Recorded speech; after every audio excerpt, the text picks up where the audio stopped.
At my summer BBQ surrounded by dozens of guests in my own backyard, I watched my son step forward after my daughter-in-law's father damaged my most treasured possession. Instead of defending me, he slammed his hand on the table and said, "Dad, you're grounded until you apologize to my father-in-law." The laughter around me faded as I looked at the son I had raised. I didn't argue. I simply said one quiet word: "Fine." What they didn't know was that I had just made a decision that would change everything. Some elements in this story are fictional, crafted for entertainment and reflection. Names and places are coincidental, but the lesson is real. This house went up the same way everything else in my life got built, one honest day stacked on top of another. I broke ground in the spring of 1988, 29 years old, $600 to my name in a checking account, and a set of tools that had belonged to my father before he was gone. I did that concrete work with my own two hands, mixed every batch in a rented cement mixer. I hauled up the driveway of a lot that had taken me 3 years of saving to claim in Lake County, New York. My hands split open twice before that first week was through. I kept going. A man who quits the moment things get painful rarely sees anything through to the end. By the time I handed in my last hard hat at 65, Caldwell Construction had put up or gutted and remade more than 300 homes throughout Lake County and down into lower McHenry County. Welcome to Honor Revenge Stories. I'm glad you're here for this one. Pull up a chair and settle in. Before we begin, I'd love to know what you're up to while you listen. Are you driving somewhere, maybe working with your hands, or just resting after a long day? Drop it in the comments. It's a small thing, but it reminds me that real people are on the other end of this. A quick note. Some elements of this story have been fictionalized for the purpose of telling it fully. Any resemblance to specific people or events is coincidental. What matters is the truth inside it. Every subcontractor in the region knew me by first name, and I knew them right back. I knew which inspectors took their coffee black and which ones would cite you for a nail sunk a hair too deep. I spoke the language of structures, what holds, what shifts, what looks sound from the street but is hollow underneath. What I never learned, not until the edge of too late, was that a family could rot the same way. My wife Lenora died 4 years before any of this began. Pancreatic cancer stage 4, diagnosed in October and gone by the following March. She was 61 years old. She had put that oak tree in our front yard the year we moved in.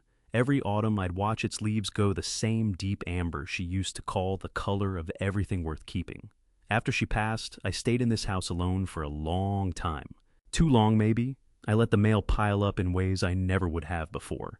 I stopped going over the quarterly statements from our investment accounts with the care I'd given them for 30 years. About 8 months after Lenora's funeral, Nathan sat down across the kitchen table from me and said, "Dad, let me take some of this off your plate. You've got enough weighing on you. Let me handle the finances for a while."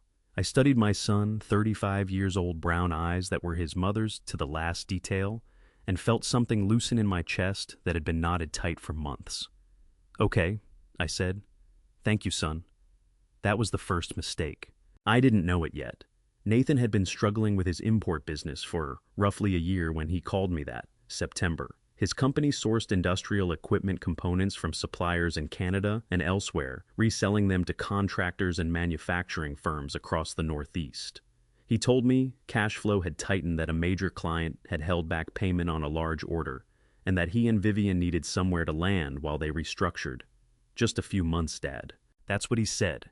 His voice had that particular worn-down quality I recognized from my own lean years building the business, money-stretched thin pressure bearing down from every direction at once. I wouldn't ask if I had any other option. My chest squeezed the way it always did when one of my own was in trouble. Of course I told him, "Come home." What I hadn't fully reckoned with was that Nathan wouldn't be arriving alone. Vivian came with 3 carloads of personal belongings, 2 matching sets of designer luggage, and a smile calibrated to hold its shape no matter what moved behind it. She was 33, dark-haired, precise in every movement, and she walked through my home that first afternoon, the way a person walks through a space they're already penciling in for renovation. Her father, Stuart Pringle, pulled in behind them in a pickup loaded with boxes. He was 61, broad through the shoulders, with the weathered look of a man who had spent decades doing as little as possible while putting on the appearance of hard work. He shook my hand at the door and said, "Warren, you're a good man. Not many fathers would do this." "He's my son," I said. "What else would I do?" Stuart smiled at that. A slow, settled expression I would only understand much later, the look of a man who had just heard precisely what he came to hear. The first week was easy enough.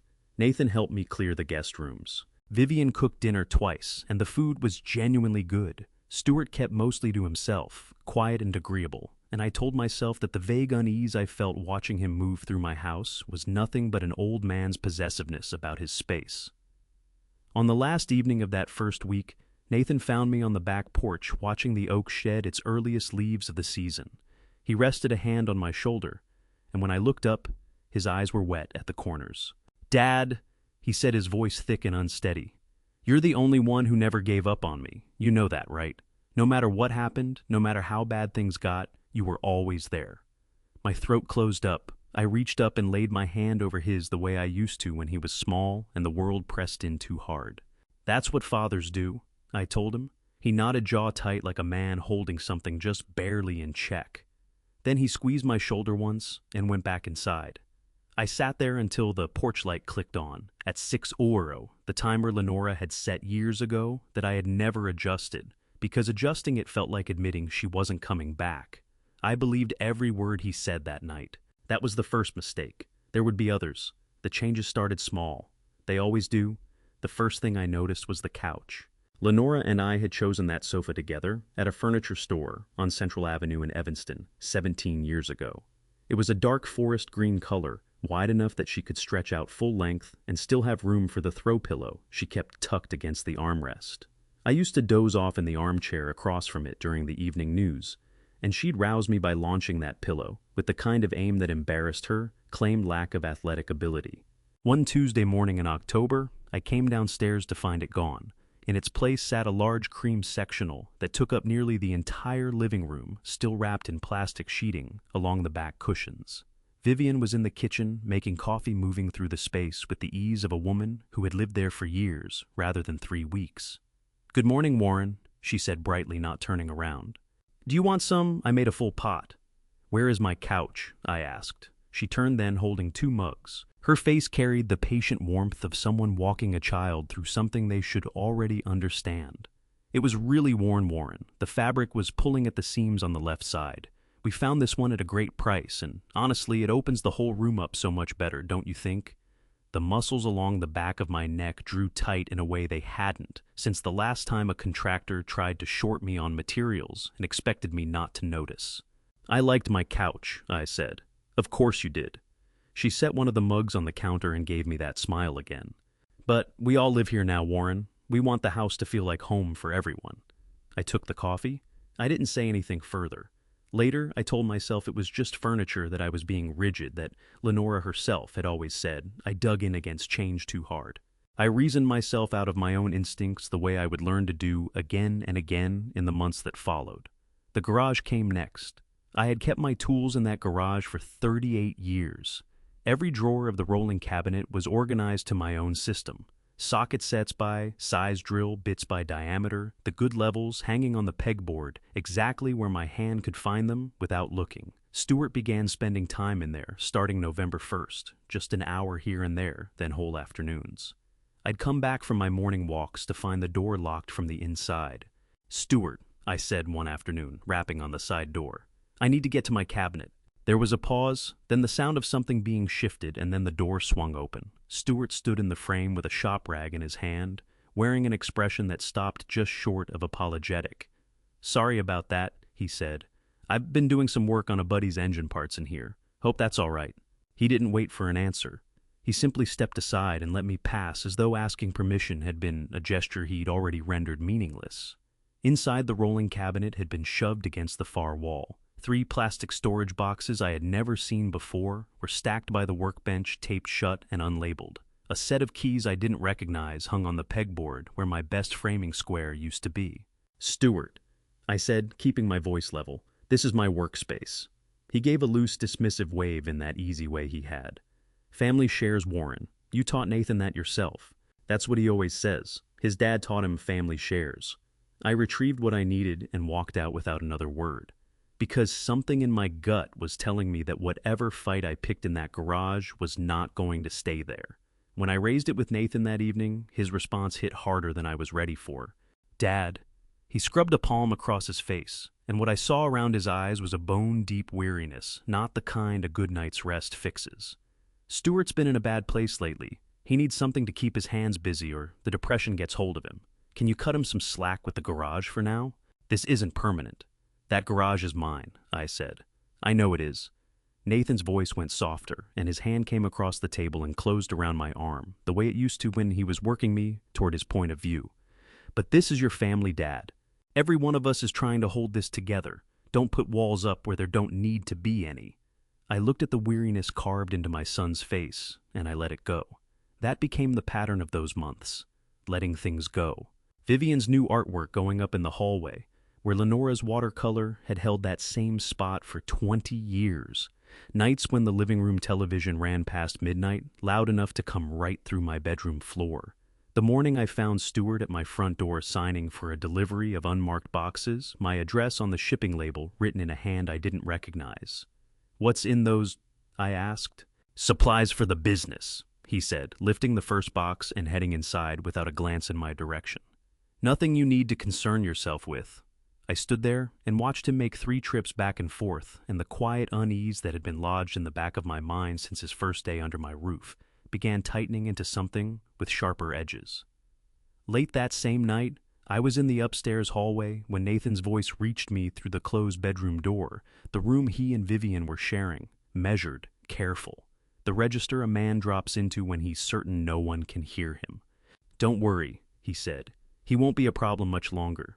The wall was at my back, and I felt my fingers curl against the drywall until the knuckles drained white. I reasoned that I'd caught it wrong. I told myself a sentence like that has a dozen innocent meanings. I spent that whole winter telling myself things. Every last one of them was wrong. The 7 months separating that night from the afternoon, everything finally cracked open, were not peaceful. They only wore the mask of peace the same way a structure feels solid, right up until the moment the hidden fault gives way. Stuart had claimed the garage entirely by February. March brought Vivian pulling down the dining room curtains and relocating Lenora's china cabinet to the back hallway without a word to me. She said it was choking the natural light. By April, Nathan had cut me out of every household decision, repair schedules, who came and went, all of it. He and Vivian would announce what had already been decided, as though my knowing beforehand was a courtesy they had stopped offering. I kept telling myself it was a phase that would pass. I kept telling myself that financial strain makes people act in ways they normally wouldn't. I kept telling myself these things until I had talked myself into believing them with genuine conviction, which may be the most dangerous thing a man can learn to do. The backyard barbecue was Nathan's idea from the start.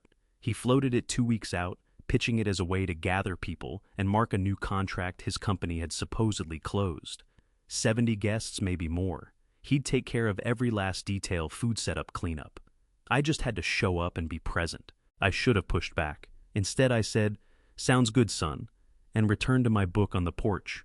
July the 12th arrived with the kind of afternoon the Lake County occasionally produces. The humidity wrung out the oak, throwing a wide band of shade across the back lawn, the scent of charcoal drifting up warm and familiar from the rented grill Nathan had positioned near the fence. Cars filled our street end to end by 2 Sexeras. By 3 Oazera, and every face in my backyard belonged to a stranger. I stood at the kitchen window and watched people I'd never seen move through the space Lenora and I had made together over the course of a lifetime. A cluster of men were settled in my lawn chairs beside the garden she'd put in with her own hands. 2 women posed near the oak tree, laughing over something on a phone screen. Stuart held the area near the cooler like a man conducting his own small kingdom, flush loud, working the crowd with open-handed backslaps that said he'd decided this was his territory. My sister Audrey found me at the window, a glass of iced tea long since gone warm in my grip. Audrey was 64, 2 years my junior, and she had made the drive up from Rockford that morning, for one reason, as she'd said on the phone the week before. "Something feels wrong, Warren. I want to see it for myself." She had inherited Lenora's ability to read the temperature of a room, to step into a doorway and know within half a minute whether the people inside it were being straight with each other. She set her hand on my arm and turned to look out the window beside me. "How long has it been this way?" she asked. "What way?" She answered with the look she'd been aiming at me since childhood, the one that announced she knew perfectly well. I understood the question, and she had no intention of softening it. "Like you're a visitor in your own home, Warren."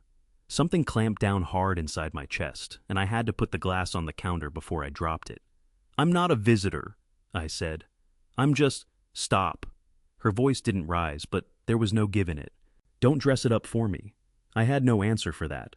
So I put my shoulder into the back door and stepped outside, because standing in that kitchen was beginning to cost me something I couldn't keep spending. I'd been out there maybe 10 minutes shaking the hand of some man whose name evaporated the moment he said it when Nathan's voice carried over the crowd. He was at the far end of the yard with a knot of people I recognized loosely as his work associates, a beer bottle dangling from one hand, the other gesturing back toward the house. "Someday," he said easily, carelessly, loud enough for heads to turn near me, "all of this is going to be mine." One of the men grinned. "What, the whole property?" Nathan lifted his shoulders in the shrug of a man announcing a foregone conclusion. "It's only a matter of time." Those words went in below the breastbone, right to the place where certain wounds arrive when they find the angle they've been looking for.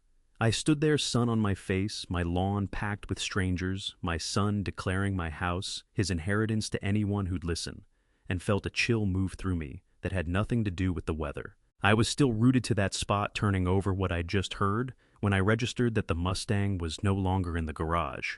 The door stood open. Stuart was the only one with a spare key, one I had never agreed to hand over, but which had migrated into his keeping sometime back in March. The bay was empty. Lenora had given me that car in the summer of 2017, a restored 1967 fastback in Highland Green, tracked down over 8 months through a restorer out in Indiana. She handed me the key folded inside a card. It read, "For the man who deserves something beautiful." Since she'd been gone, I had driven it a total of 41 times, because 41 was the exact number of times I could bring myself to sit in that seat by myself. Stuart returned 40 minutes later. I heard the engine pulling up the street before the car came into view, and the moment I walked to the driveway and looked at that rear quarter panel, everything inside me fell. A gouge the length of my forearm cut along the right side, through the clear coat, through the paint, all the way down to bare metal, with a dent punched into the center about the size of a clenched fist. "Stuart."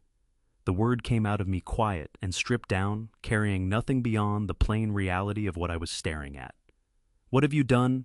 He got out unhurried, the way a man moves when he's already rehearsed the scene in his head. He looked at the damage the way you'd look at a smudge on a window pane, mildly, briefly, without alarm. "Caught a concrete pillar over at the Costco on Route 41, he said. "The lanes in that lot run tight. With a car this old, you just don't have the visibility." The heat rose up the back of my neck fast enough to make my ears ring. "You took my car. You didn't ask." "I had a quick errand." Both hands came up, the universal gesture of a man presenting himself as reasonable. "I didn't figure you'd have a problem with it. It's just a car, Warren." "That is not just a car," I said. My voice was trembling in a way it hadn't since the week Lenora died. "That vehicle was my wife's gift to me. She chose it, and she gave it to me.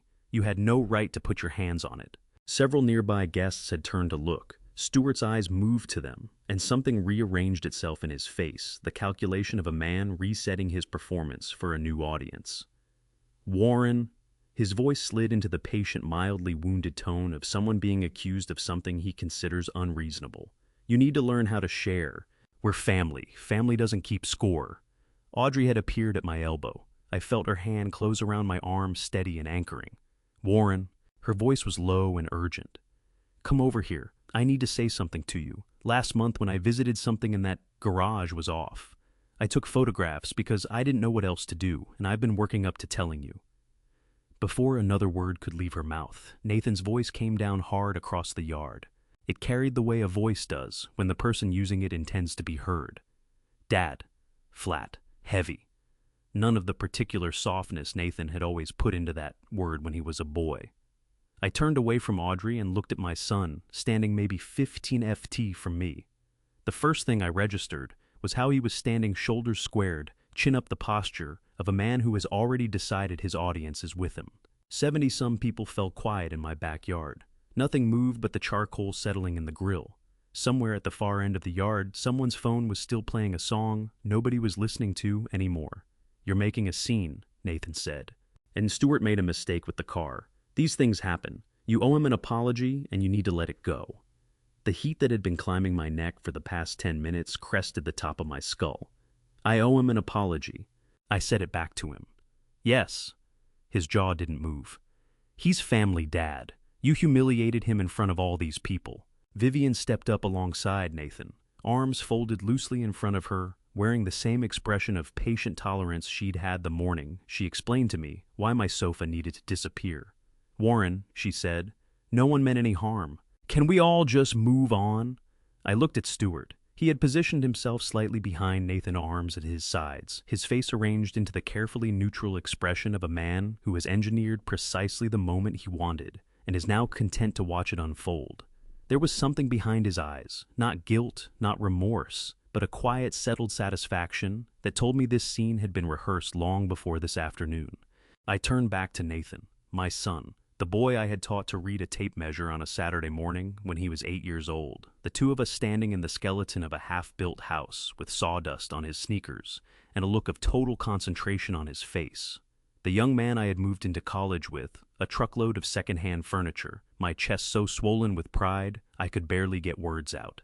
The adult who had sat across from me at this same kitchen table 8 months ago, with wet corners to his eyes, and told me I was the only person who had never quit on him. Nathan held my gaze and said loud enough for every person standing in that yard to hear, "Dad, you're grounded until you apologize to my father-in-law." Audrey's fingers closed around my arms so fast I felt her nails. Someone near the grill let out a short, awkward laugh and stopped it dead. A woman I had never seen pressed her lips together and dropped her eyes to the grass. The man standing next to Stuart gave a slow nod as though this was something he'd been waiting for. The words moved through me, the way I can only describe as clarifying the way deep cold clarifies burning everything down to what is actually present. I was 67 years old. I had built this house. I had poured its foundation with my own hands, replaced its roof, replanted its garden after the hurricane of 2010 stripped half the yard bare. I had paid its taxes for 36 years, buried my wife from its front porch, and stood here and watched its oak grow from a sapling Lenora had carried home from a nursery in her passenger seat because it was too tall to fit in the trunk. And my son had just told me I was grounded. Vivian tilted her head a fraction. Maybe it's time you understood, Warren, that this isn't just your house anymore. The corners of Stuart's mouth lifted, barely, just enough. I felt Audrey press my arm once more, a single deliberate squeeze that translated without any words needed. Don't. Not here. Not this way. I looked at my son one final time and searched his face for something doubt, regret, any small flicker of recognition that he had just said something that could not be walked back. His face gave me nothing. His eyes were level and his jaw was set, and he had the look of a man who has just won an argument he spent a long time preparing. "Fine," I said. It came out softer than I had intended, and I think that softness disturbed people more than anger would have. A few guests shifted their weight. Someone coughed. Nathan blinked once like a man who had braced for more resistance and didn't know what to do with the lack of it. I set my glass down on the nearest table. I crossed my own backyard among the strangers, standing in my grass, past the grill, past the chairs Lenora had spotted at a yard sale on a Sunday morning, 15 years ago, through the back door and into the kitchen. I turned on the tap and rinsed my hands. Old habit I have, always rinse my hands when I need a moment to get my thinking straight. Lenora used to say I processed the world through cold water, and she wasn't wrong. I heard Stuart say something behind me out in the yard, and I heard the low murmur of laughter from a few people in response.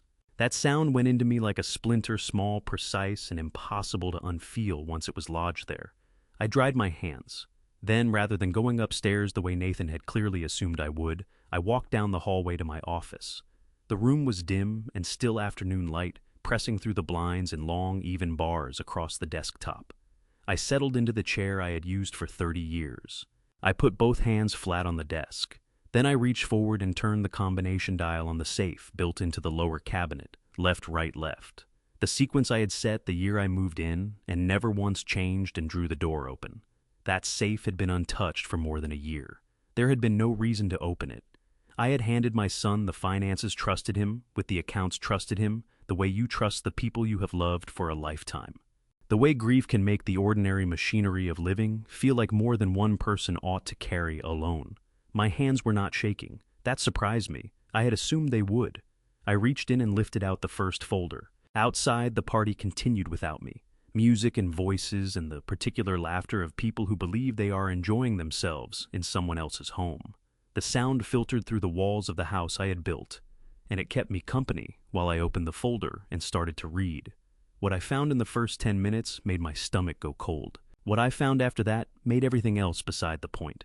I spent 38 years reading contracts. I knew what honest paperwork looked like. The clean alignment of figures that matched actual work, actually done the paper trail of a legitimate operation that holds together no matter which thread you pull. Over the years, I had caught 3 contractors trying to pad their material invoices, not because they were especially clever about it, but because I read every line of every document that came across my desk, and I understood that the truth of any job lived in its records, not in anything a person said about it out loud.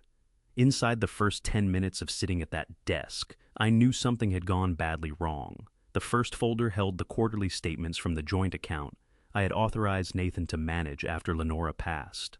I had stopped reading them in the fall of the previous year. Laid side by side on the desk under the lamp, now the pattern came forward the way patterns always do when you finally stop avoiding them, gradually and then all at once. $243,000. That was the figure when I finished adding it up on the legal pad I kept in the top drawer, writing each transfer in the careful columns I had used for estimates since 1985. $243,000, sirs, moved out of accounts I had built across a lifetime of early mornings and late bids and jobs I took in February when no one else wanted to work in the cold. The money had moved in increments calibrated to look routine. $4,000 here, $8,000 there. Transfers labeled as business expenses, contractor fees, equipment deposits, the sort of line items that read as ordinary bookkeeping if you aren't scrutinizing them.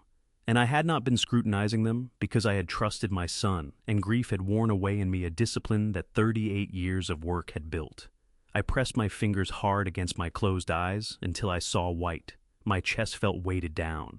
Not pain exactly, pressure. The particular heaviness of an understanding arriving faster than the body knows how to take it in. I kept reading. The money had moved to 3 destinations. A portion into Nathan's personal checking account, which I knew from the account number on a check he'd written me 2 years earlier. A portion into a business account registered to Vivian's company, and a third portion, the single largest stream, into an account I had never seen before, connected to transfers that carried Stuart Pringle's name in the memo lines. They had divided it among themselves the way people divide something they have already decided is rightfully theirs. I set that folder aside and opened the second. The contracts were worse, 11 of them, across 8 months, each one representing a business agreement executed in my name with suppliers and partners I had never encountered. My name appeared on the signature line of everyone. Those contracts committed: Warren Caldwell, me, my name, my reputation to financial obligations, totaling nearly $400,000 in liability exposure.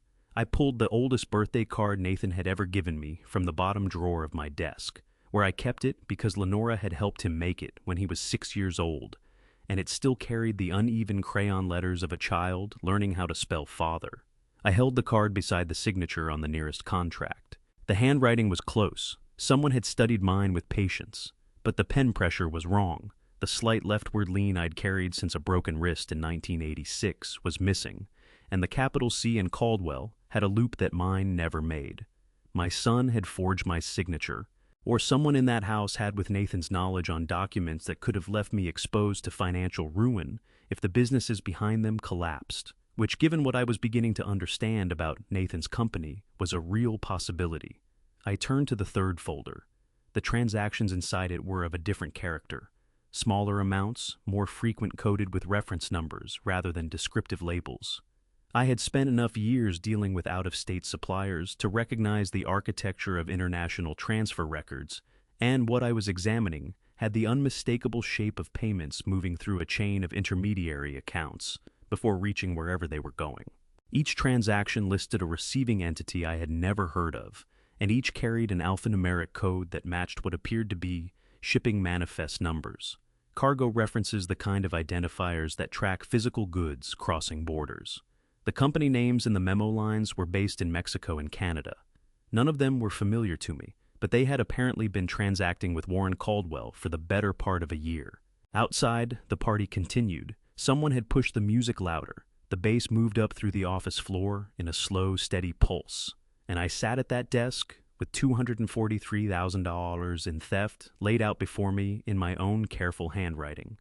Something happened in my chest that I can only describe as a door closing. Not slamming, not splintering, just closing. Quietly and completely the way a door closes when the person on the other side has finally understood they will not be coming back through it. I opened the bottom drawer and looked at what was there. The folder was red.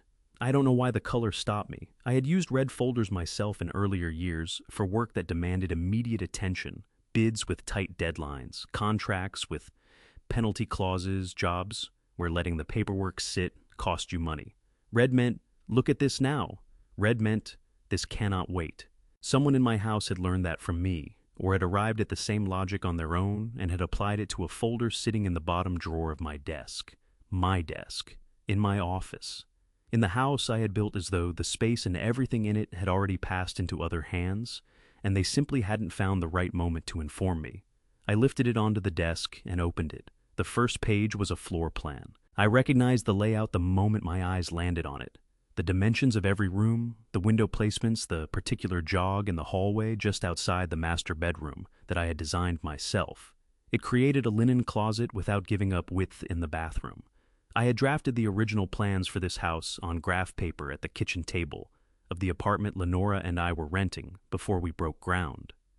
The originals were still in a cardboard tube in the attic, unopened for 20 years because I had never needed them. I knew this house the way I knew my own face. Someone had taken those dimensions and produced an entirely new set of plans. The master bedroom, the room where Lenora had slept, where I still slept, where her reading glasses remained on the nightstand because I had not been able to touch them, was labeled in clean printed text, Future Nursery. The garage where Stuart had fitted his own locks and received his unmarked deliveries was labeled Stuart's Workspace Permanent. My office, the room where I sat at that very moment, was labeled Guest Room Convert After Transition. And on the cover page of those floor plans in the field where a contractor would normally print the property owner's name, someone had typed 2 words with the calm certainty of a person stating a fact rather than expressing an ambition, Nathan Caldwell. My hands lay flat on the desk. I was conscious of them the way you become conscious of your own breathing when something occurs that the body must hold steady for while the mind absorbs what it was never built to absorb all at once. I turned the page. It was a printed exchange of text messages, screenshots someone had reduced to hard copy and filed as documentation, the way you'd include supporting exhibits in a business proposal, the kind of record a person creates when they want proof of an agreement. Nathan's name headed the thread. Stuart's was beneath it. Nathan. The timeline is moving. He's not pushing back the way I thought he would. I think the dinner in March broke something in him. Stuart good.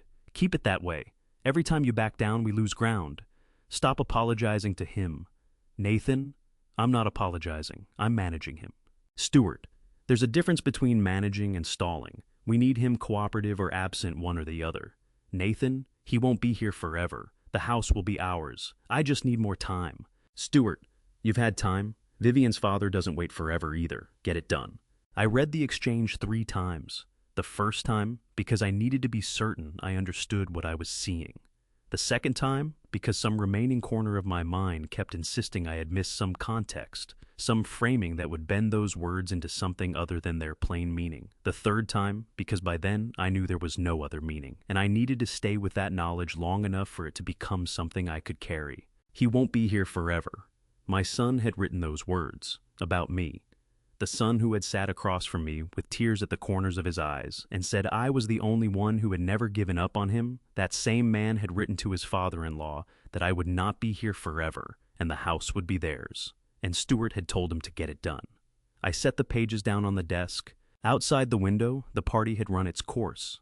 I could hear the last cars pulling away from the curb doors, closing engines catching and fading. The house was finding its way back into the particular quiet it always settled into after commotion, the silence of walls that have taken in a great deal and are not finished taking in more. I looked at the photograph of Lenora on my desk. It was taken the summer before she got sick, the 2 of us on the back porch of this house. The oak tree rising behind us, both of us squinting a little into the sun. She was laughing at something I had said. I cannot remember what. I should have paid more attention, I told her. My voice came out rough and scraped in a way I hadn't heard from myself since the morning of her funeral. My throat closed around the words, and I had to stop and press my palm flat against my breastbone and breathe through it, the technique the grief counselor had given me, the one I had relied on 100 times in the first year and had not needed in the second, and now needed again here at my own desk in the middle of the night, with my son's plan to take my home spread out before me in a red folder. The clock behind me showed 2:14 a.m. before I finally pushed myself up from the chair. I pulled the old canvas duffel down from the top of the hallway closet, the bag I'd hauled on overnight jobs for years, the one Lenora had stitched my initials AB into the side pocket back in 1993 in dark green thread, now faded to something close to old moss. I carried it to the bedroom and laid it open across the mattress. I eased the top dresser drawer out. No slamming, nothing thrown. What I did instead was select with the same measured precision I'd always applied to figuring out what any job genuinely called for, what had to come with me, and what I could afford to leave. Walking off a job site in the dead of night isn't something I made a habit of. 3 times in 38 years. In this trade, that number says something about a man. It says he's got a line he won't let anyone move, and that he's learned over time to spot the exact moment a project stops being what it was contracted to be. First time was 1990, commercial renovation, work in Joliet, owner pressuring me to sign off on electrical that wouldn't pass inspection. Second time, 2002, a residential build in Palatine where I uncovered a structural engineer who'd cooked his load calculations. The third was the morning of July 13, 2024. Standing in the dark of my own bedroom, filling a canvas duffel while my son lay asleep down the hall. Every one of those mornings followed the same logic. Determine what you need, decide what you can do without, then go. From the fireproof box on the closet shelf, I pulled my passport and birth certificate. The financial folder came out of the safe, all of it, nothing left behind. Statements, contracts carrying those forged signatures, the red folder. Everything laid flat at the bottom of the bag, clothes stacked on top. Then my laptop and the external drive, holding every backed-up record from Caldwell Construction, stretching back to 1986. Then my father's level, Stanley, older than Nathan, traveled with me on every job across 38 years, never once steered me wrong. Lenora's watch was in the nightstand drawer, a simple Seiko she had worn every day for the last 12 years of her life. The crystal scratch from a fall she'd taken in the kitchen in 2015, she'd turned down every offer to have it fixed, said the scratch gave it character. Standing there in the dark, I turned it over in my palm for a moment, feeling the heft of it, then folded it into a handkerchief and tucked it into the duffel's side pocket, the one she'd embroidered with her initials, AB, in 1993. Everything else I left untouched, Nathan's belongings right where he'd left them. Vivian's shoes still paired up at the back door, Stuart's jacket draped over the kitchen chair, the large cream sectional that had been swapped in for Lenora's, the dining room curtains they'd chosen, the pieces hung along the hallway, every alteration, every mark they'd put on this house, across 10 months of occupying it. I left it all standing. Because even at the bottom of that night, I understood clearly that what had to come next couldn't rest on something as unstable as the pleasure of tearing things apart. 4:45 in the morning, I made one last pass through the kitchen. The porch light was cycling on its timer. Through the glass above the sink, the old oak was pulling itself free of the dark as the sky moved through black into that particular shade of deep blue that only exists in the minutes before sunrise. Lenora had a feeling for that color. Some mornings, she'd climb out of bed early just to take her coffee to this window and watch the yard slowly reassemble itself out of nothing. She'd come back to bed and tell me it was the most truthful light. There was no warmth of midday to flatter things, no soft forgiveness of evening to blur their edges. Just what was actually there. I placed my house key on the counter. Then I found the notepad in the drawer beside the refrigerator, the one that had lived there for decades, holding grocery lists and messages and all the small paperwork of 2 people running a life together. And I wrote 4 words: a man deserves respect. I read it back once. Then I added 3 more. In his own home. I put the pen down, left the note next to the key, walked out the back door without a glance toward the living room, without taking in the hallway, without giving any of the spaces these people had reshaped and occupied, and made their own claim on a final look. When I backed down the driveway, I kept my eyes forward. That lesson I'd absorbed years back from jobs that came apart from things that ended from the morning I steered away from the cemetery with Lenora in the ground. Turning around to look doesn't ease the leaving, it only draws it out. Rockford was 2 hours and 40 minutes with the thruway empty. At that hour, the sun breaking somewhere over the Wisconsin Dells area around Beloit, throwing amber and rose across the whole horizon in exactly the kind of display Lenora would have reached over and grabbed my arm, about told me to pull over, made me actually see it. I kept driving, 2 hands on the wheel, the duffel riding behind me, 38 years of documented history packed beneath my clothes. Audrey's place was a narrow 2-story on a hush street in Rockford's Sunset Hills neighborhood, 3 blocks from Sinisippi Park. She'd bought it on her own 20 years back after the divorce, and, in the time since she'd filled it, with the specific warmth that belongs to someone who knows, a home is made from care and intention, not from footage or square feet. I turned into her driveway at 7:41 in the morning. The front door swung open before I'd even killed the engine. She had on a navy cardigan over her pajamas, her silver hair loose around her shoulders, and she was standing in the frame with her arms folded, and that set to her jaw. I'd recognized since childhood, the look that said she'd seen this coming, and had no interest in acting surprised. I got out of the truck. My legs had a weight to them that hadn't been there before, the particular heaviness of a body that's been running on pure stress for hours, and is just now registering that the crisis hasn't resolved. It's only shifted into a different form. Audrey held her gaze on me for a beat. Her eyes dropped to the bag hanging from my hand, then came back up, and something passed across her face that wasn't pity and wasn't shock. It was a quiet, almost fierce understanding, and it hit me somewhere in the throat in a way I hadn't braced for. She moved aside. "Come inside," she said. "I'll put coffee on." I stepped through the door behind her. She went straight to the kitchen. No fuss, no commentary filled the kettle, reached for the mugs, shoulders turned away from me in the manner of someone who's wise enough to know that a man in that state needs something to rest his eyes on, something ordinary to hold his attention before any talking can happen.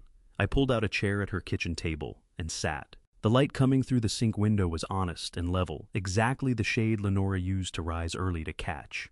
Audrey set a mug down in front of me and took the seat across the table, both her hands wrapped around her own cup. She studied me with that unflinching directness she'd carried her whole life, the thing that had always made her the one you sought out when you wanted the actual truth instead of someone to soften it.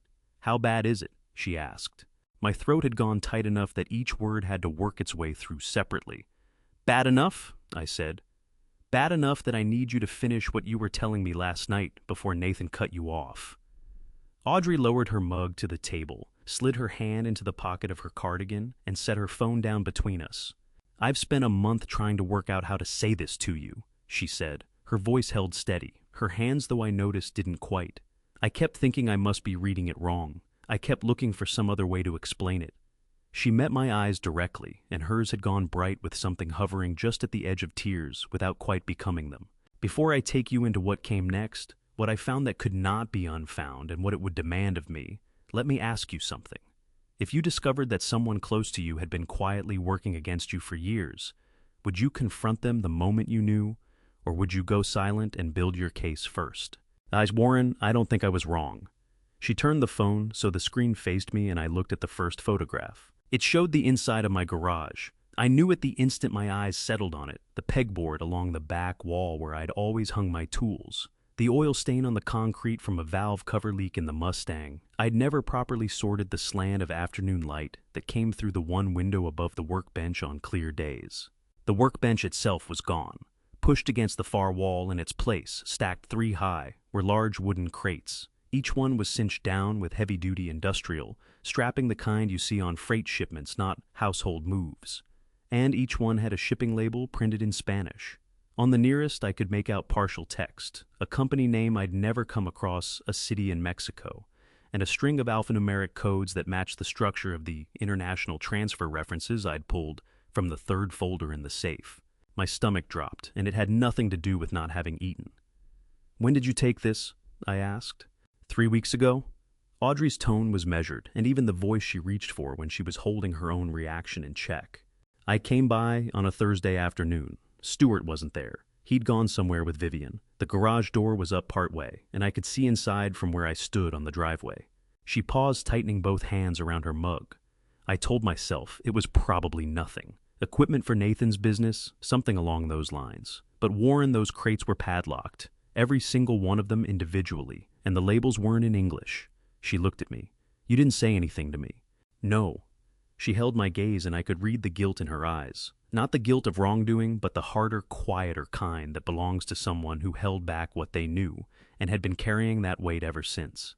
I didn't want to be the one telling you something was wrong if I couldn't be certain. You love Nathan so much. I kept waiting for something to come along and explain it. She exhaled slowly. It didn't. She swiped to the next photograph. It was a document photographed flat against a surface. My desk, I realized, recognizing the grain of the wood without having to think about it. The image was sharp enough to read clearly. It was a draft will formatted with the standard header of a legal document, my full name across the top, Warren James Caldwell. I read the relevant sections twice. The document named Nathan Caldwell as sole beneficiary of the Lake County property, directing that the house pass to him upon my death, without contest or delay. It was dated 14 months ago, and at the bottom, on the line, above the printed words, testator's signature, was a signature meant to look like mine. I had been in Georgia 14 months ago, visiting my college roommate for 2 weeks in August. I had the plane tickets and the hotel receipts to prove it. That's not my signature, I said. I know. Audrey's jaw was tight. I compared it to the card you sent me for my birthday last year. The handwriting is close, but it's off in the ways that actually count. The loop on the capital W. The way you lift the pen between your first and last name. I set the phone down on the table and regarded it without picking it back up. The forgery itself was plain enough. But what settled over me with the most weight was what the document had been constructed to accomplish. Under Illinois law, a will requires 2 witnesses present at the signing, watching each other sign. This document carried no witness signatures at all, which meant that even if the name at the bottom had genuinely been mine, the will would have been legally void from the start. Whoever put it together either hadn't known that or hadn't cared, because a courtroom was never the point. The point was to show it to people, to Stuart, to Vivian, to whoever's cooperation they needed as proof of a promise Nathan had already locked in. Not a legal instrument, a prop. There's one more thing. Audrey said it without looking at the phone. She was watching me in the way she'd watched me since we were children. Whenever she was about to deliver something she knew would hit hard. Phyllis Stewart's wife, Vivian's mother, was at the Kowalski anniversary party 2 weeks ago. On Terrace Avenue, the neighbors just down from me. She stopped, pressed her lips together. She'd had too much wine, Warren. She was talking to one of the other women there, and she wasn't keeping her voice down. I was in the kitchen. I could hear her plainly. What did she say? Audrey's voice dropped a register. She said Nathan's plan was almost finished. She said the old man just needed one more push, and then everything would fall into place. The words moved through me like cold current, not shock, exactly because by that point I was beyond shock, but clarity, the kind that strips everything soft away and leaves only the hard shape of what's real underneath. I reached across the table and picked up my phone. Owen Bancroft had handled 2 legal matters for me over the years. The refinancing of the Lake County property in 2018 and a dispute with a subcontractor in 2020. He was 58 years old, with 30 years in elder law and asset protection at a firm in Waukegan. And he possessed the quality I valued above almost anything else. In a professional, he told you what was true, rather than what you were hoping to hear. I found his number and called. He picked up on the 3rd ring, his voice carrying the slight roughness of a man who'd been awake for a while, but hadn't yet fully hit his stride. "Warren," he said. "It's early." "I know," I said. "Owen, I need you to look at something, all of it, today if you can."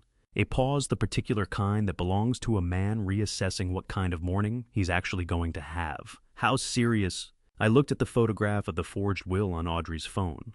I looked at my sister sitting across the table, both hands wrapped around her mug, guilt and love running together across her face in equal measure. "Serious enough," I said, "that I need you to clear your morning." A second pause, shorter. "Bring whatever you have, and Warren," his voice shifted into the register he kept for when things had moved past pleasantries. "Don't go back to that house. Not yet. And bring whoever was with you when you found this." I looked at Audrey. She was already reaching for her coat. Owen Bancroft's office occupied the 14th floor of a building on Grand Avenue in Waukegan, with a window that looked out over the metro station, and beyond it, the low-weathered skyline of a city that had witnessed a great many hard conversations take place inside those walls. He was at his desk when we arrived, jacket-off reading glasses pushed up on his forehead, the way he wore them when he was working, rather than presenting. He shook Audrey's hand, waved us both into chairs, and without any preamble said, "Show me everything." The next 40 minutes I spent laying it out.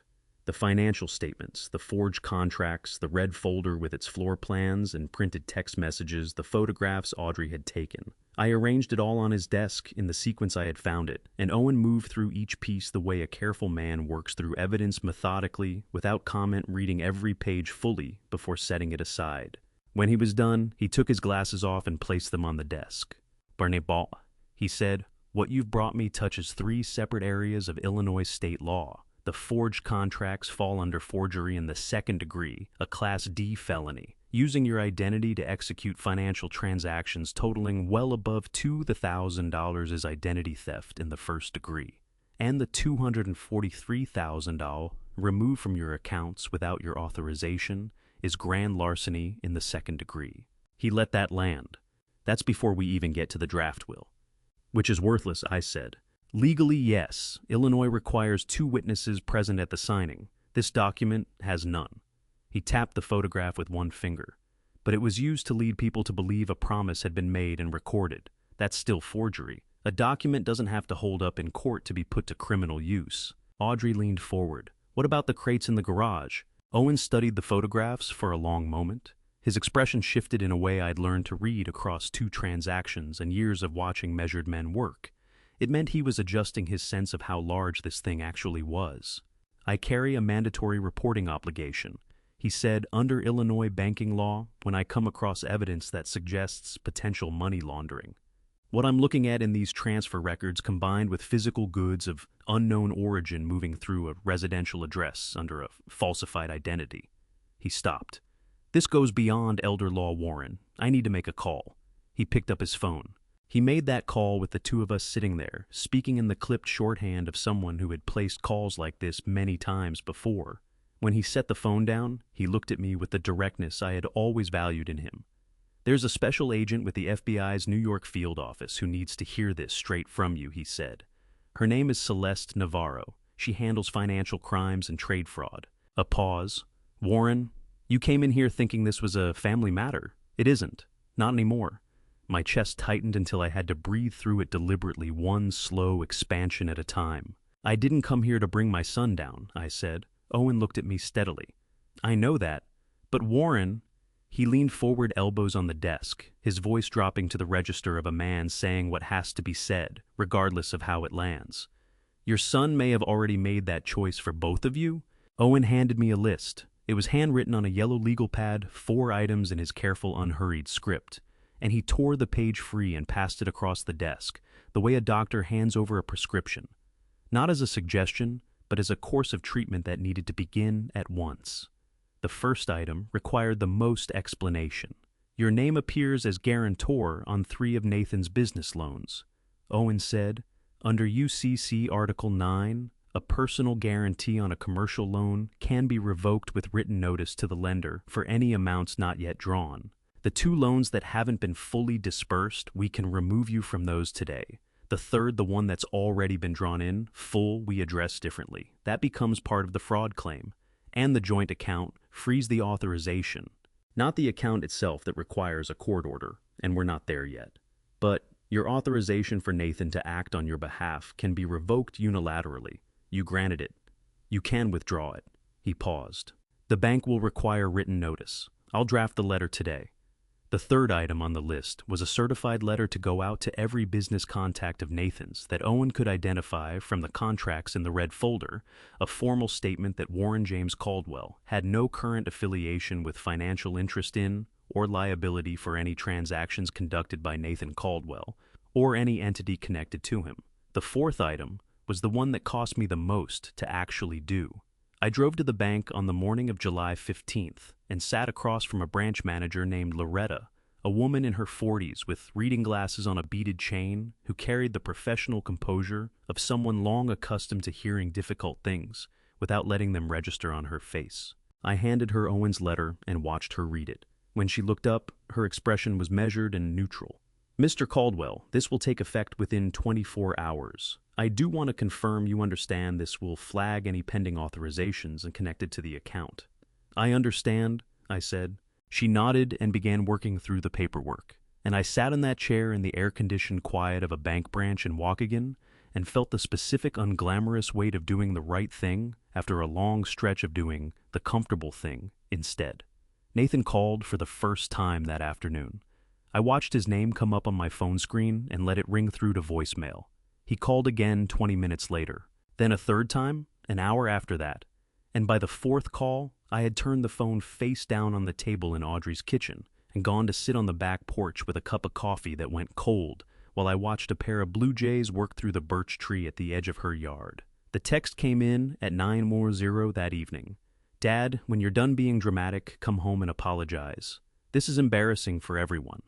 I read it twice. My jaw tightened until I felt it in my back teeth.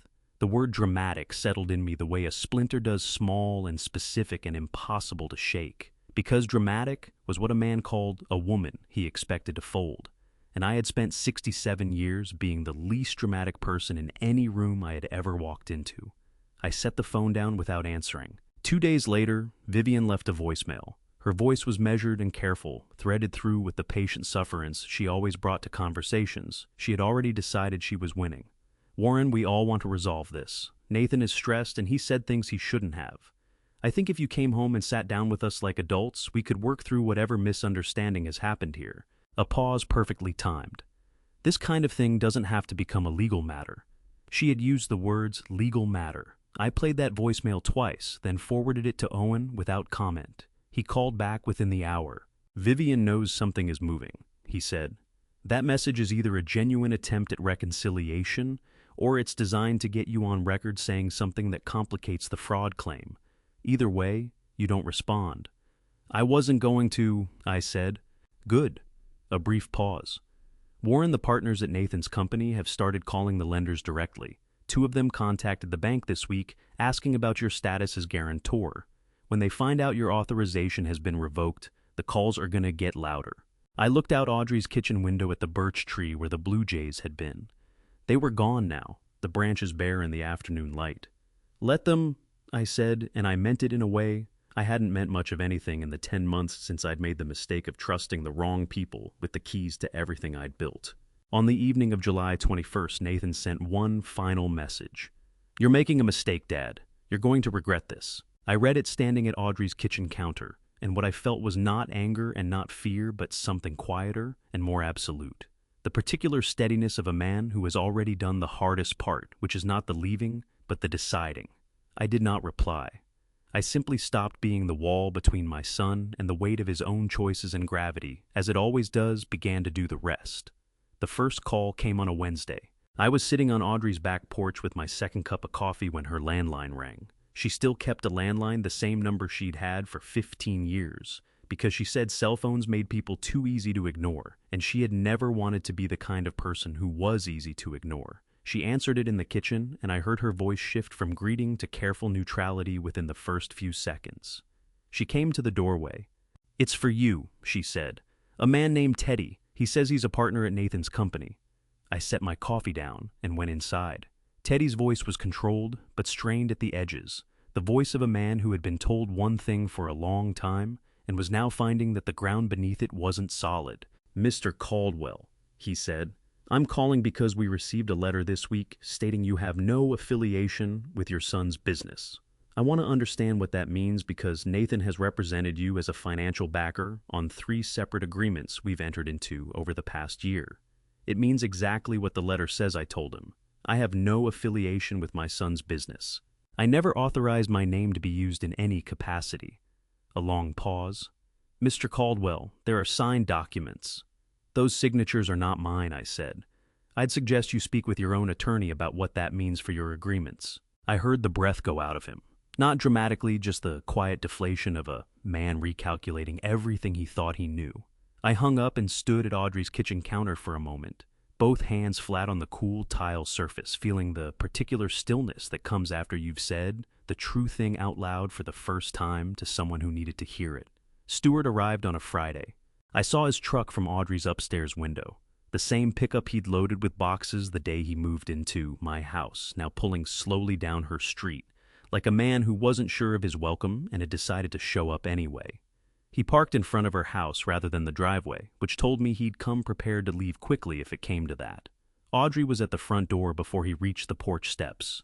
Stuart. The words reached me through the glass. Steady, unhurried, the tone she reserved for people who had miscalculated what they were dealing with.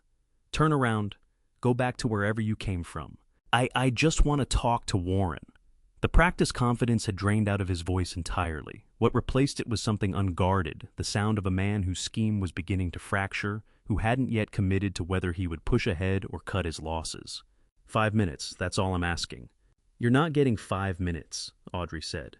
You're not getting 60 seconds. Warren is done talking to you, and as for me, I have nothing left to say to you. Not now, not ever. Silence stretched between them.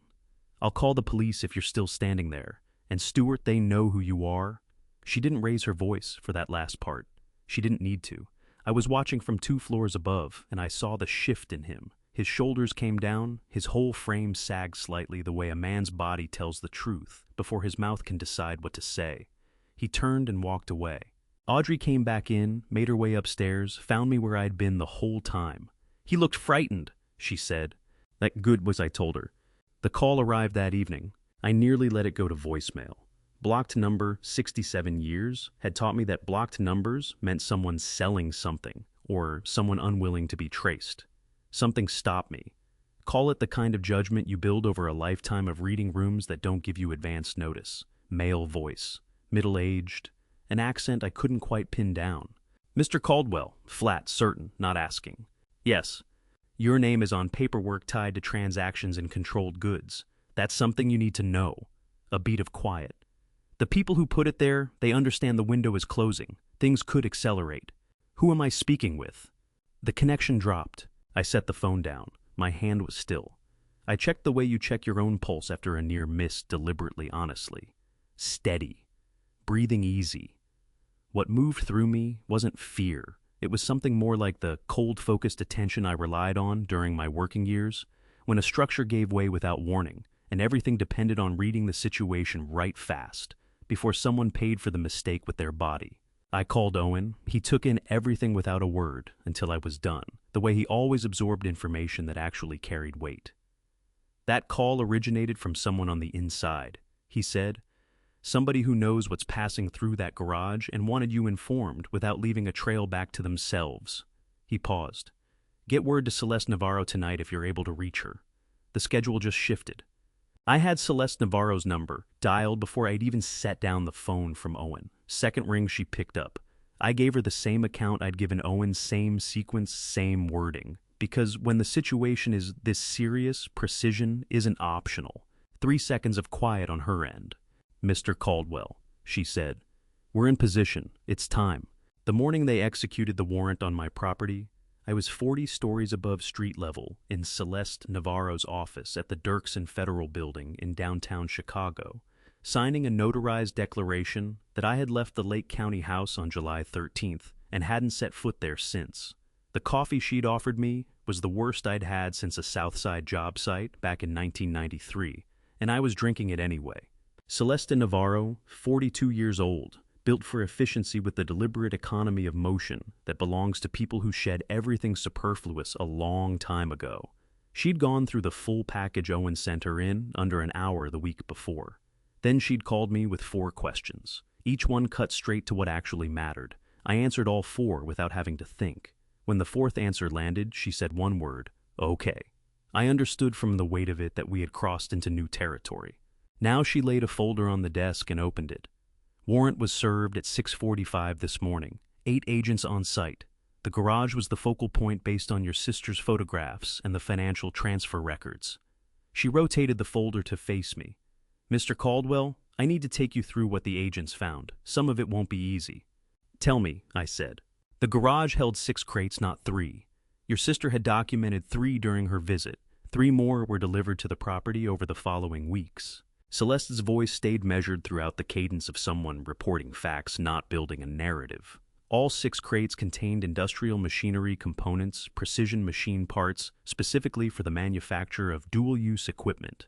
A number of the supplier entities appear on OFAC's specially designated nationals list. Construction had given me a working knowledge of supply chains and materials, but this was different language. "Break that down for me," I said. OFAC. The Office of Foreign Assets Control keeps a sanctions registry of foreign companies that American businesses cannot legally transact with, Celeste said. Several of the manufacturers represented in those crates are on that list. Federal violation under IEEPA, and the wire transfers funding those purchases layer a money laundering charge on top. She delivered it plainly without theater, the same way Owen presented hard information, because the goal was comprehension, not effect. When agents arrived, she went on, Nathan's immediate position was that the crates belonged to you, that every transaction had your authorization. Her eyes didn't move from my face. The coffee cup weighed more than it should have. He told them they were mine, I said. Yes. Nothing in her expression shifted. It didn't survive contact with the record. Owen had already filed the notarized timeline, your departure, July 13th footage from the gas station on Route 9 at 5:22 in the morning, cell tower data, putting you in Rockford by 9. The crates reached the property July 18th and July 24th. She shut the folder. You weren't in Lake County on either of those dates. The documentation is unambiguous. Something in my chest gave way. Not relief exactly, but the release of a pressure you've been bracing against so long, you stopped noticing the weight of it. Mr. Caldwell. Celeste leaned in, forearms on the desk. I want this stated plainly. You are not under investigation. The record now reflects that you are a victim identity theft, financial exploitation. That is the official federal characterization, and it stands. She held the look. What I need you to prepare for is what follows. Nathan and Stewart will both be reached today. Attorneys notified. Federal timelines don't bend to accommodate family complexity. This will move quickly. Through the window, downtown Chicago spread out in every direction, all that compressed weight of glass and concrete, the lake glinting at the far edge where the land finally surrendered. I'd worked in this city on and off across the decades, poured foundations in its lower floors, and built walls up high and absorbed its logic. The way you absorb any system's logic when you've spent enough time inside it. I turned back to face her. What's my role from here? She reached for her pen. There will be a formal meeting, all parties, all legal representation. Owen will receive the details by end of day. The directness she delivered, everything with no cushioning, no performance, was something I'd grown to rely on. Sleep tonight if you can, Mr. Caldwell. The room you're walking into is going to require everything you have. I nodded, finished the coffee bad as it was, and I let myself think about my son sitting in that house out in Lake County at 6:45 that same morning, watching 8 agents move through the garage where he'd stored what he'd stored. Something traveled through me that I couldn't call satisfaction and couldn't call grief, more like the bone-deep weariness of a man who has run out of the capacity to be shocked by the contours of a disaster he watched being built, piece by piece over years. The Lake County District Attorney's Office occupied a building on Clayton Street in Waukegan, 4 blocks from Owen's office, a structure that carried in its walls the particular institutional gravity of places where the consequences arrive for people who had always assumed consequences were someone else's inheritance. The assistant DA on the case was Tamara Ezerike, methodical, precise, her attention like a blade. She had read everything Owen and Celeste filed before we entered the room. No introductory questions, no time spent establishing the ground, no preamble. She flipped open her folder, settled her eyes on me, and got to it. Mr. Caldwell, the evidence your attorney submitted, cross-referenced with the FBI's Financial Crimes Unit, gives us solid grounds for criminal charges in Lake County forgery in the second-degree identity theft, in the first-degree grand larceny in the second degree. A page turned. On the federal side, the IEEPA violations. The Section 545 smuggling count, the money laundering jurisdiction, belongs to the U.S. Attorney's Southern District of New York. The 2 offices are moving together on this. It has grown well beyond a small matter. I understand, I said. There's something I'd like to put to you straight. Her eyes came up from the page. Is there something about your son's role you feel I should know, something that might shift the picture? Any indication he was being pressured or that he didn't fully grasp what he was part of. That question took up space in the room. I felt it the way you feel something you've been circling alone in the dark for weeks, unable to land on an honest answer. "I don't know," I said. "That is the most truthful thing I can tell you." She held her gaze on me, measuring the way you measure a man who may be genuinely uncertain rather than hiding something. Then she nodded, marked her page, and moved ahead. I was glad she let it go because I had nothing truer than that to put on the table. 40 minutes start to finish. Owen walked me out through the lobby and pushed through the door onto Clayton Street, where the August sun pressed down on the concrete with all the unsparing force of midsummer. I stood there a beat, jacket draped over my arm, the full heaviness of the morning working its way into my shoulders. "Are you all right?" Owen asked. "No," I said, "but I'll get there." He took that answer without argument, the quiet acknowledgement of a man who knew the gap between all right and merely functional. And we shook hands. I got in the car and drove back to Rockford.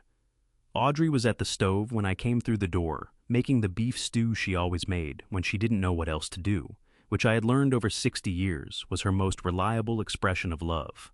The smell reached me before I'd cleared the entryway and did something to my chest I wasn't expecting. Something that had been wound tight for a very long time came slightly loose. I pulled out a chair at her kitchen table and sat. Without a word, without asking, she set a bowl in front of me. "How'd it go?" she said. "The way it had to." She settled into the seat across from me and left it there, no follow-up, no coaxing. That had always been one of the things I loved most about her. She understood when words needed to be waited for. I picked up the spoon, put it back down. "Audrey," I said, "do you remember that gate?" She looked at me. "The wooden one." "Yes." "Nathan, was he 12? 12, I said. He'd been after me all that summer, wanting to work on a real project. Not running materials, not standing back and watching, genuinely working alongside me. I had to stop.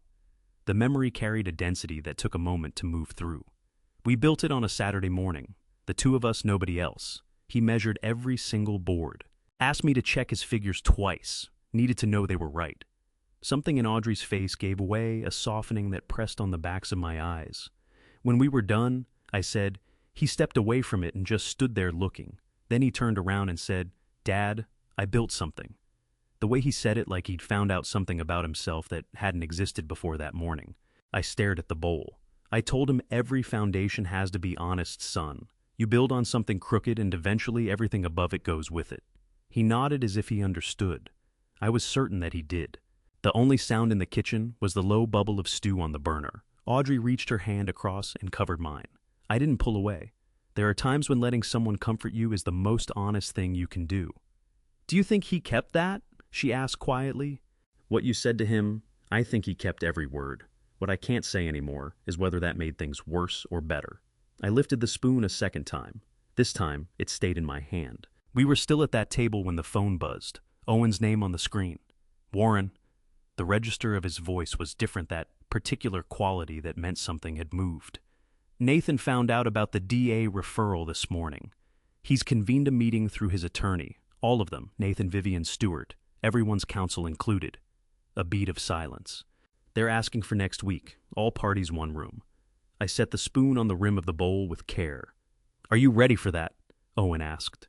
I looked over at Audrey. Her hand hadn't moved. Beyond the kitchen window, the birch tree shifted in a wind. The glass kept silent, its leaves catching and releasing the light. The way things move when something is about to turn. Set it up. I have shared a table with hard men before. Contractors who held my gaze and vouched for concrete they knew was failing. Clients who put their names on agreements they had already decided to ignore. Men who had mistaken boldness for integrity and had gone unchallenged long enough to stop questioning it. I knew the geometry of those rooms. I knew what it meant to sit and wait. Owen's conference room occupied the same floor as his office, separated by a short hallway and a frosted glass door, one that passed light through without passing anything else.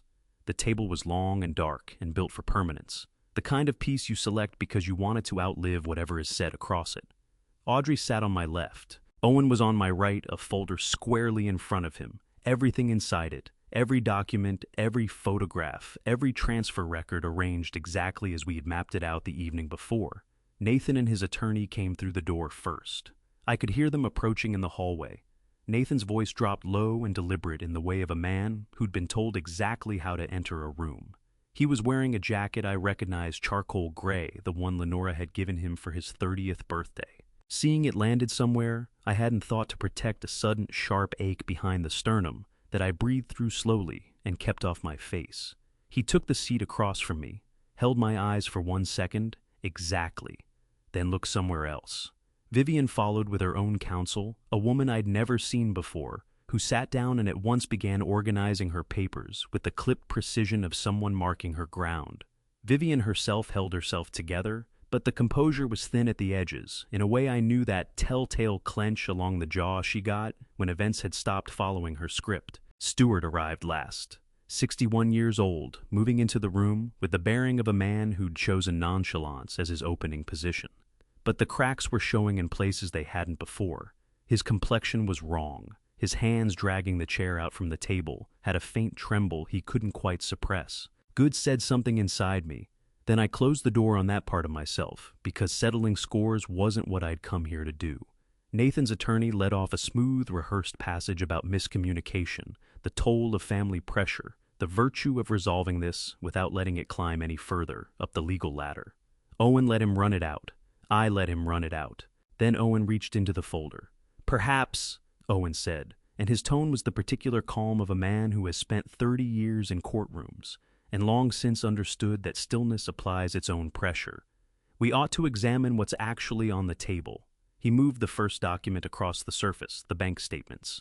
3 months of wire transfers columned and dated every entry tied to a name. Nathan's attorney lifted the page. His face gave nothing away, but his eyes crossed the same lines twice, and that told me he was working harder than the first read required. The forged contracts followed. Then the floor plan pulled from the red folder rooms labeled in someone's careful hand, a future nursery, marked out a permanent workspace designated for Stuart, and where my office had been guest room. Then the printed messages, Nathan's words to Stuart.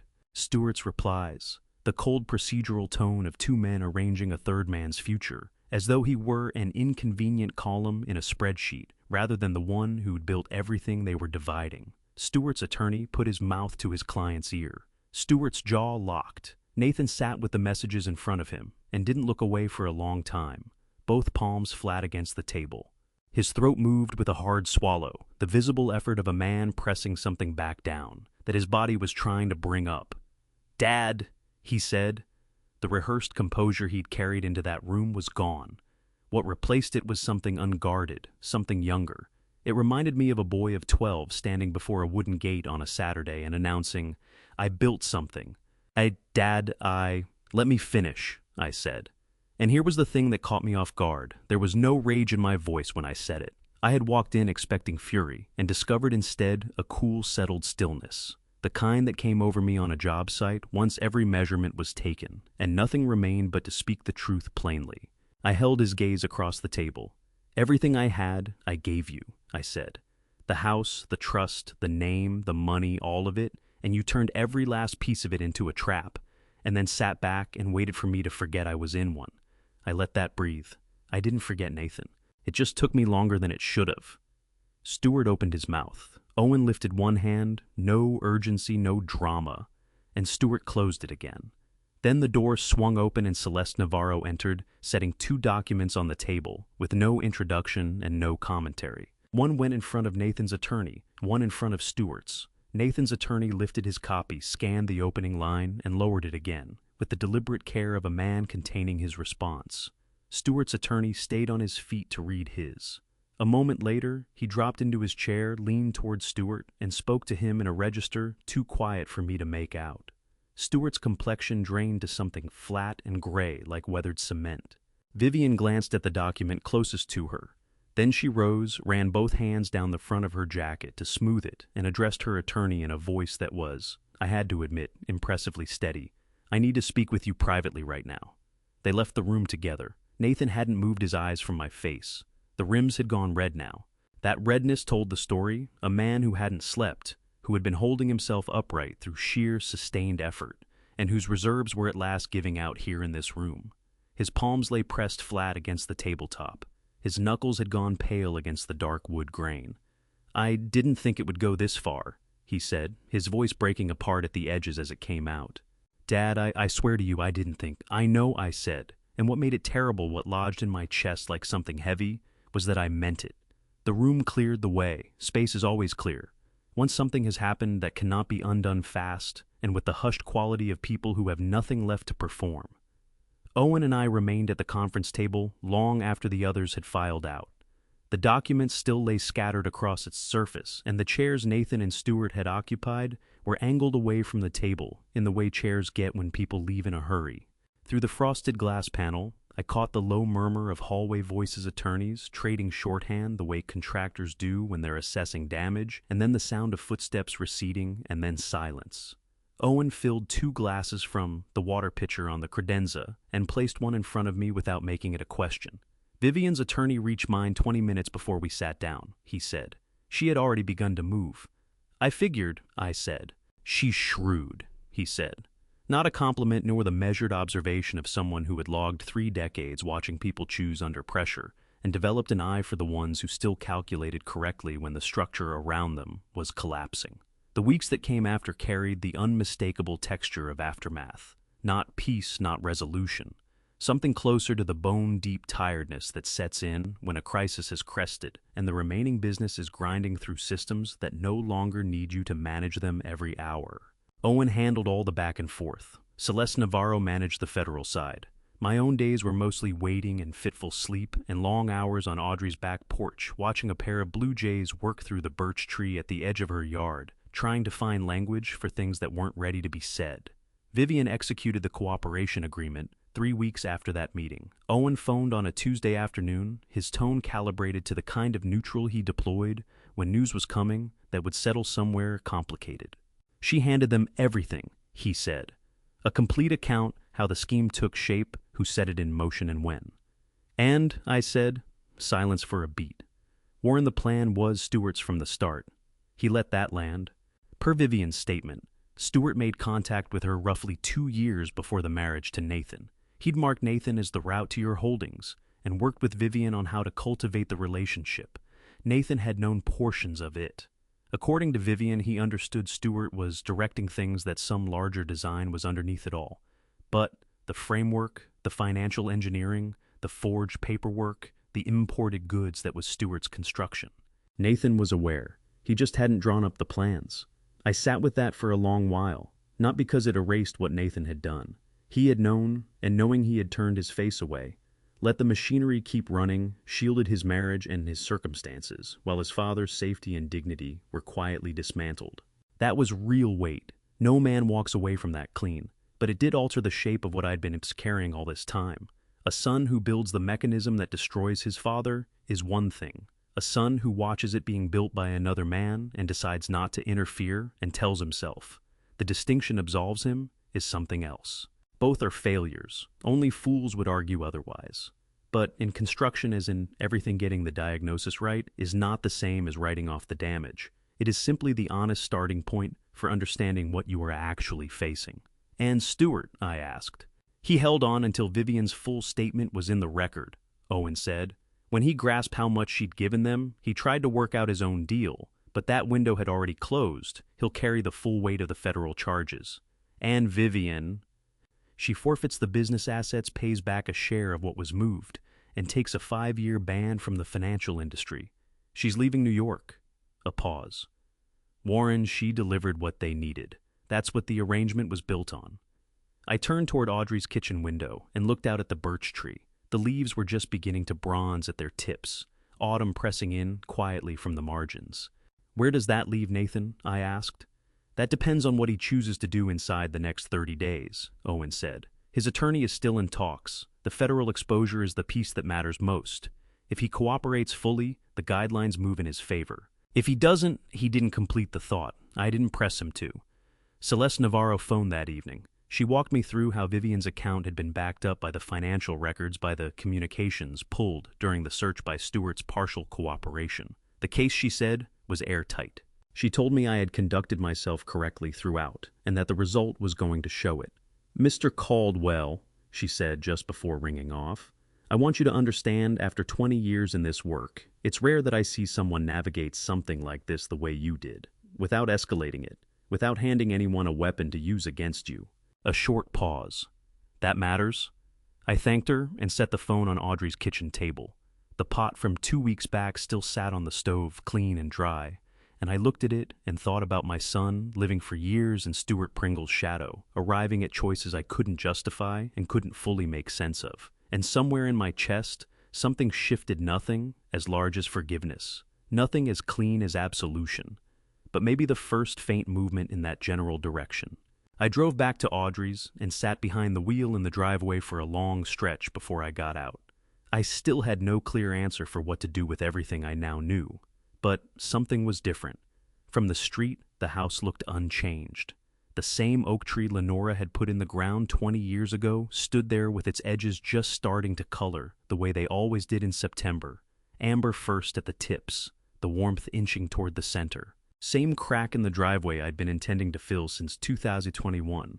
Same porch light ticking over to its timer, waiting for 6 heures, the way it had every night for years, indifferent to whether anyone was inside.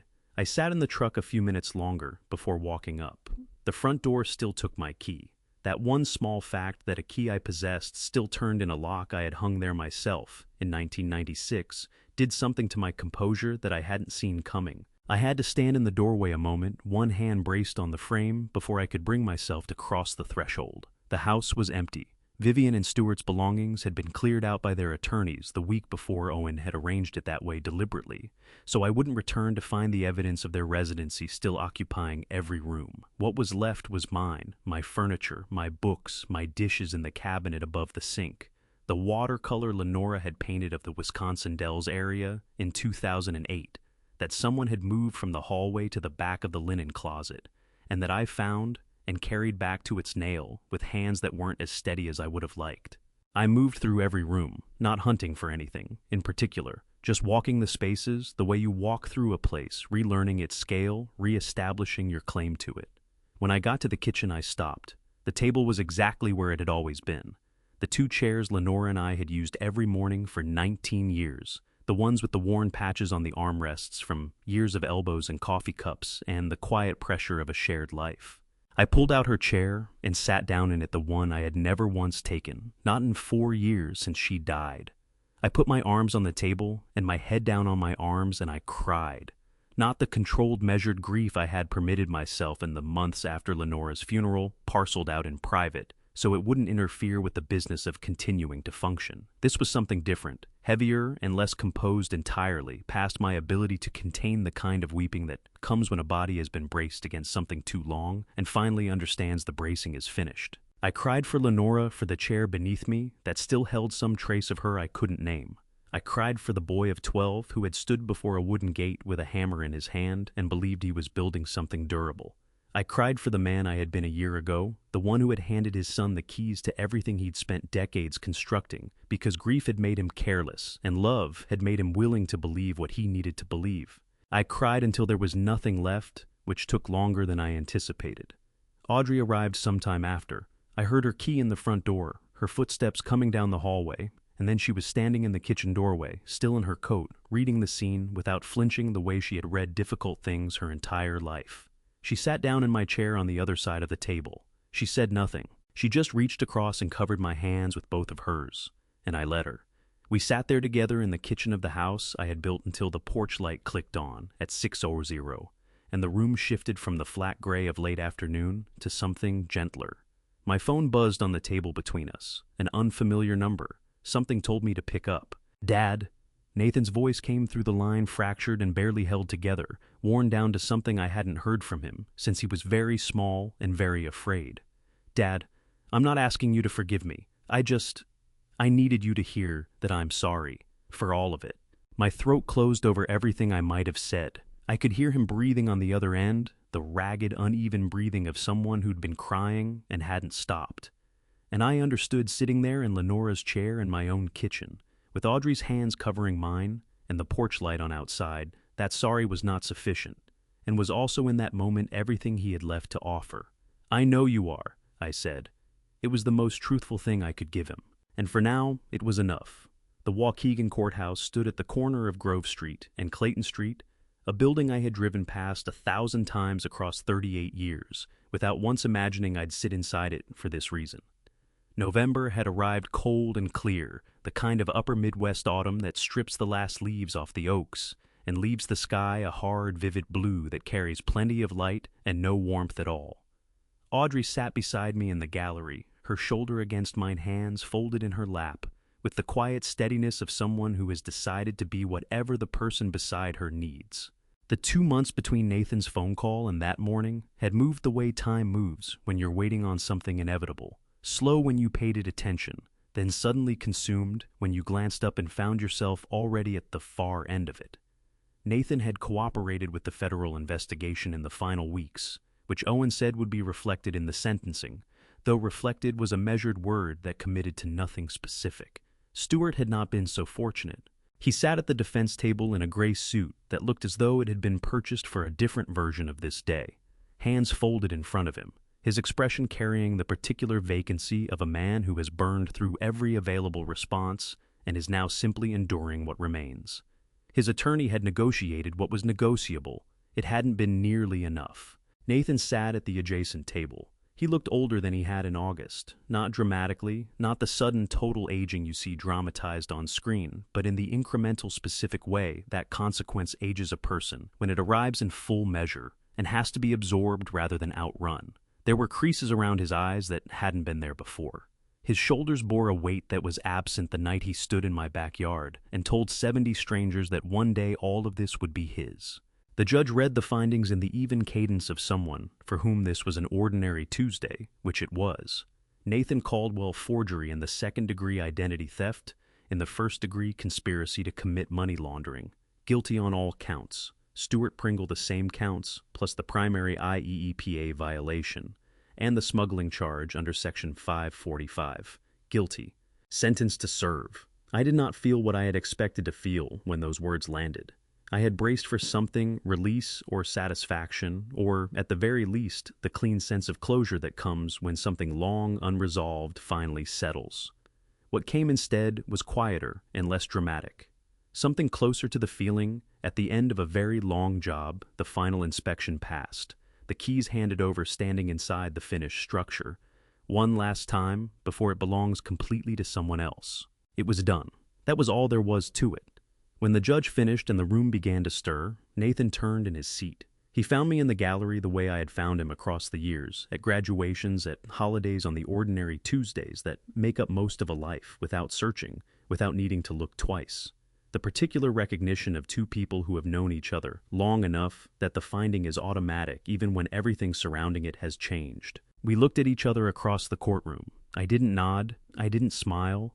I gave him nothing that could be misread as absolution, because absolution wasn't mine to give and wasn't what either of us required in that moment. What I gave him was simpler. I stayed. I sat in that gallery and held his gaze and let him see that I was still his father, that fatherhood had not been terminated by any of this, and that whatever came next, the sentencing, the time to be served, the long and uncertain work of becoming a different man.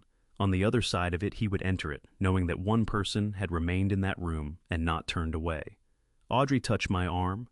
"Ready?" she said. I got to my feet.